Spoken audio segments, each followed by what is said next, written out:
ये पटना है और इसकी तारीख फ्रॉम टाइम इमेमोरियल है। ईसा अलैहिस्सलाम से पहले, बिफोर क्राइस्ट, ये जगह न सिर्फ एग्जिस्ट करती थी बल्कि हिंदुस्तान के एग्जिस्टेंस की दलील थी। यानी मौर्य पीरियड के हिंदुस्तान की राजधानी यही पाटलिपुत्र थी। और उस दौर से कुछ नाम पटना के महलों के, पटना के इलाकों के कहा जाता है कि अशोक के पीरियड के हैं। मसलन अगम कुआं, ऐसा कुआं जिसकी था पता चलाना मुश्किल है, वो अशोक की यादगार कहा जाता है। बात चली आ रही कि अशोक ने इसको बनवाया था। कुम्हरार, ये वो जगह है जहां खुदाई के बाद, एक्सकवेशन के बाद मौर्यन पीरियड के रोगनी काम किए हुए पिलर्स मिले। पत्थर के पायों पर रोगनी परत का चढ़ाना मौर्यन पीरियड की पहचान है। इसलिए यह माना जाता है कि अशोक का महल इसी आसपास था और उसी का कुछ हिस्सा कुम्हरार में एक्सकवेट होकर बाहर आया। फुलवारी, कहा जाता है कि यह फुलवारी अशोक ने ही बनवाई थी और वो अशोक की फुलवारी थी। इससे अशोक के दौर तक की बात पता चलती है। और गुप्ता पीरियड तक पाटलिपुत्र अपने उरूज पर रहा। उसके बाद फिर डाउनफॉल हुआ और राजधानी यहां से हट गई और दूसरी जानिब बढ़ गई।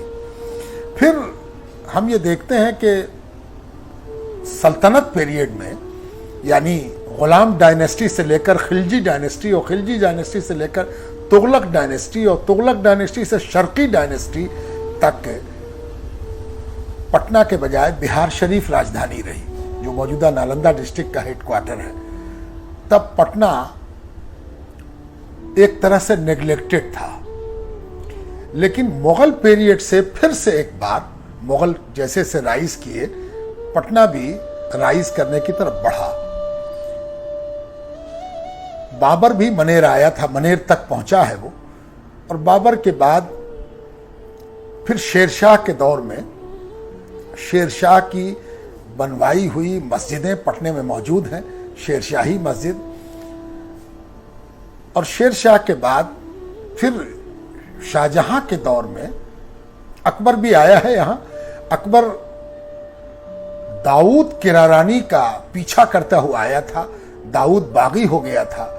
दाऊद अपने बाप सुलेमान किरारानी के बाद हाजीपुर में एक खुद मुख्तार सल्तनत का बानी हुआ था और वो शेर शाह के उमरा में से थे। इसके बाद शेर शाह और सलीम शाह के डाउनफॉल के बाद सुलेमान किरारानी खुद मुख्तार हो गए थे और उनका बेटा दाऊद अकबर से भिड़ गया था। अकबर ने उसकी सरकोबी के लिए खुद आना पसंद किया था और यहां आकर दाऊद को भगाया। शाहजहां के पीरियड में सैफ खान नाम का एक बड़ा मुगल सरदार हुआ जो शाहजहां का अपना साढ़ू था। यानी सैफ खां की बीवी मुमताज महल की अपनी बहन थी। सैफ खान ने पटने को बहुत सजाया, सवारा, रिकंस्ट्रक्ट किया। मुगल पीरियड में वो पहला आदमी है जिसकी तवज्जो पटने पर हुई। उसी ने यहाँ की ईदगाह बनवाई जो गुलजार बाग में है और उसी ने मदरसा मस्जिद बनवाई जो पटने की सबसे बड़ी मस्जिद है। वो अकेली मस्जिद है जिसमें 5 गुंबद है।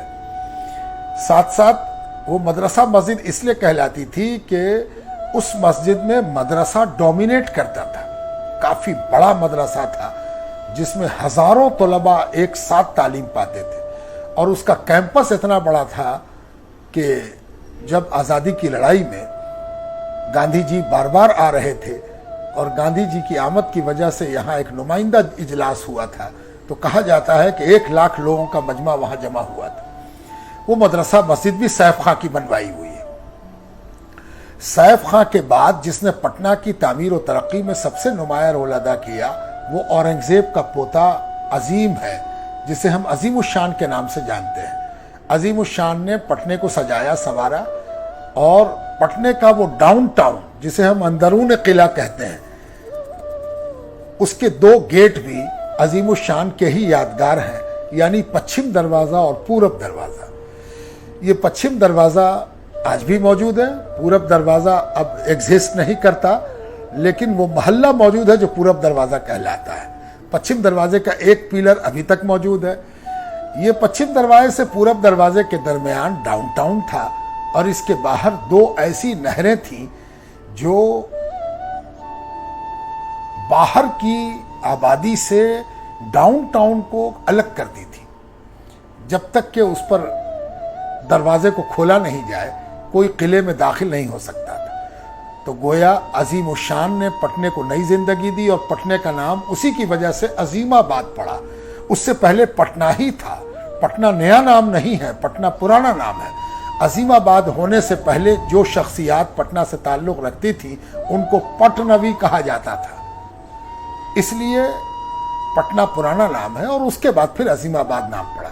अजीमाबाद के किले के अंदर के जो महल्लात थे उनमें से एक महल्ला किलही के नाम से कहलाता था, जो आज तक कहला रहा है, और ठीक उससे सटा हुआ एक महल्ला था जो कैवा शिको कहलाता था।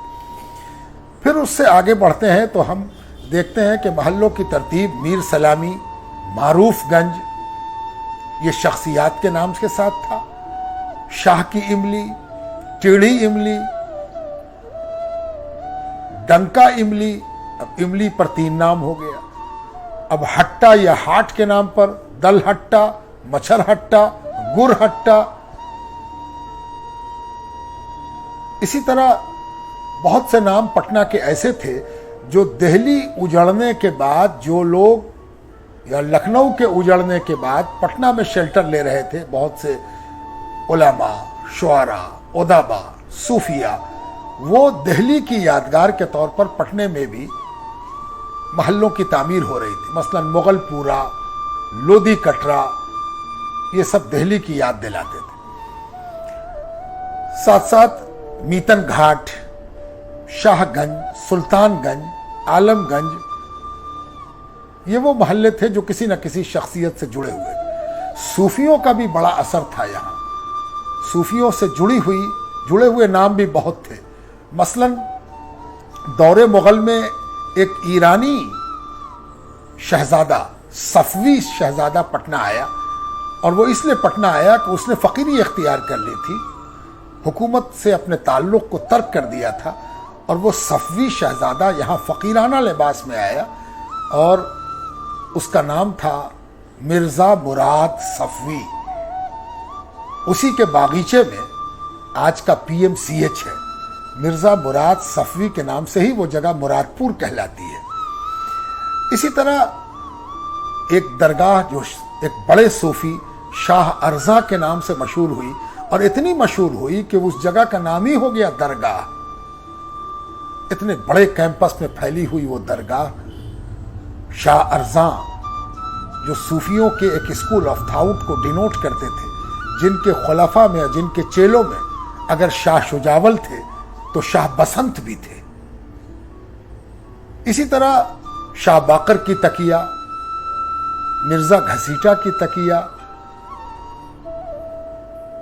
ये वो खानकाहें और दरगाहें थीं जो किसी बुजुर्ग से जुड़ी हुई थी।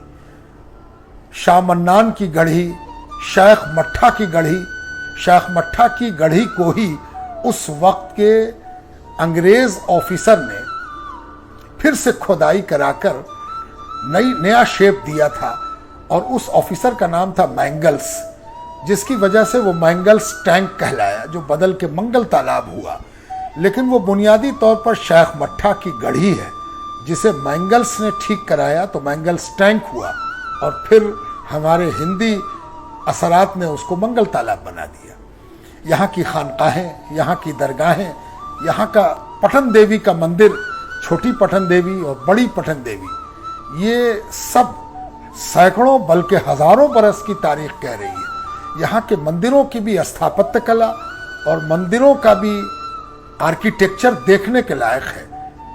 यहाँ बुद्धिस्टों के, जैनियों के, सिखों के गुरुद्वारे भी नहायत अहमियत और तारीखी इम्पोर्टेंस के हामिल हैं। 10वें गुरु गोविंद सिंह जी की यादगार यहाँ का तख्त श्री हरमंदिर गोल्डन टेम्पल के बाद हिंदुस्तान में दूसरे नंबर का सिखों का सबसे बड़ा गुरुद्वारा है। खुदाबख्श लाइब्रेरी यहाँ की, खानकाहों की लाइब्रेरी यहाँ की,